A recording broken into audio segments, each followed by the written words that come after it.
Good morning, brand DIYers. It is Mark here again after a long hiatus, and I am excited to be back here.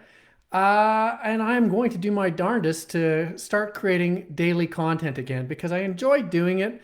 It keeps me on my game. It reminds me of all the things that I know, but I might have forgotten about branding and marketing. And it allows me to reach out to you because brand DIY as a place to hang out had gotten a bit dusty, and I do not want that to happen again. So let's get back on that horse. Today, I want to talk to you about a topic that is very, very relevant to me because it is something that I am living right now with one of my clients.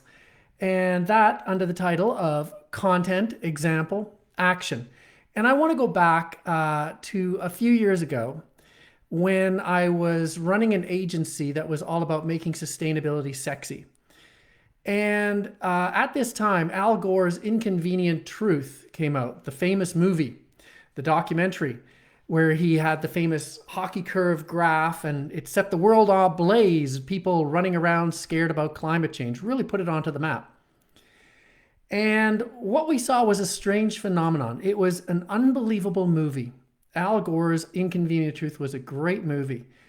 It was also full of amazing examples of companies that were doing the wrong thing, companies that were doing the right thing as far as climate change went.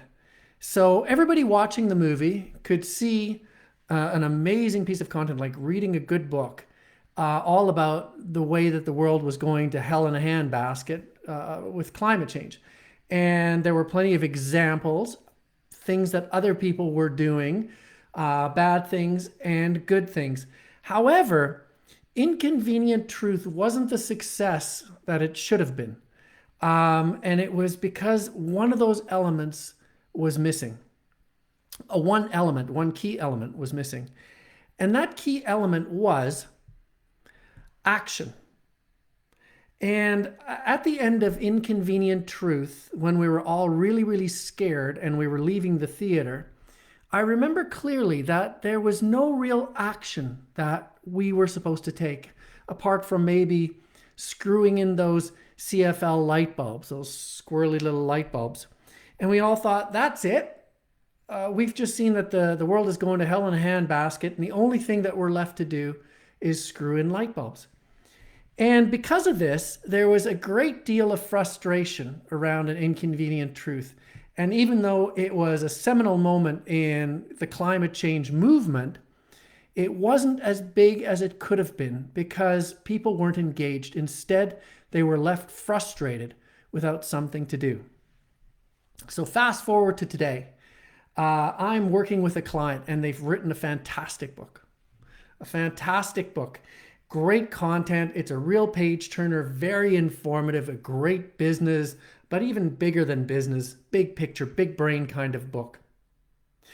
This book is broken into two parts. There is the thesis, which is what they believe or what they set out to prove. And then there are examples, a lot like An Inconvenient Truth. And when they talked to me, they said, Mark, how could we make this thing better?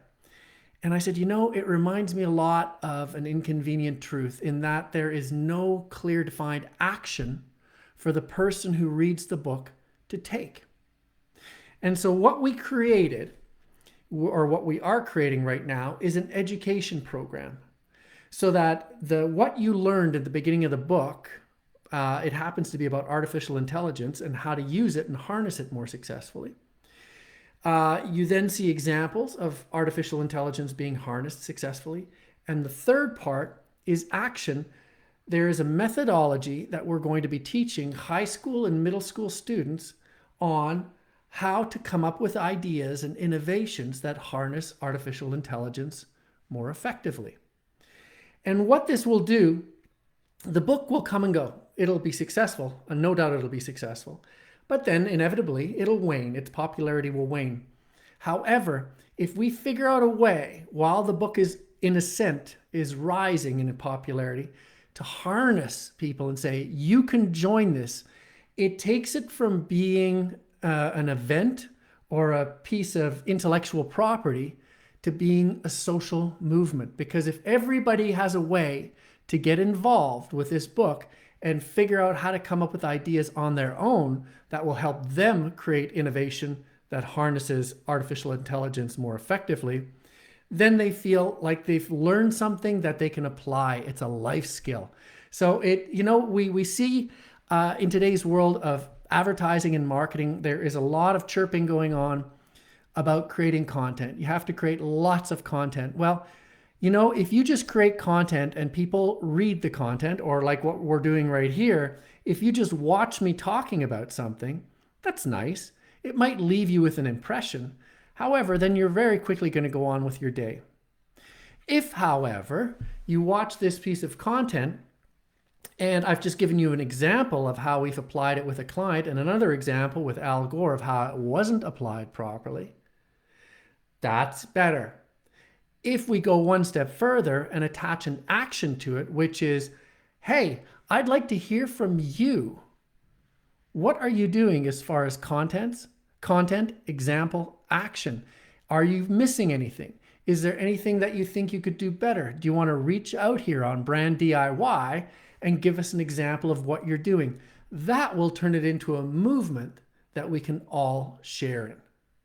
So I hope this has been helpful. And like I said, I want this to be the first of a long stream of Brand DIY video broadcasts again, keeping my fingers crossed that I have the motivation and the wherewithal and the drive and the most important, the time. Things have been very busy to make this a regular daily occurrence again. I love doing it and I love talking to you. So please, here is my challenge to you.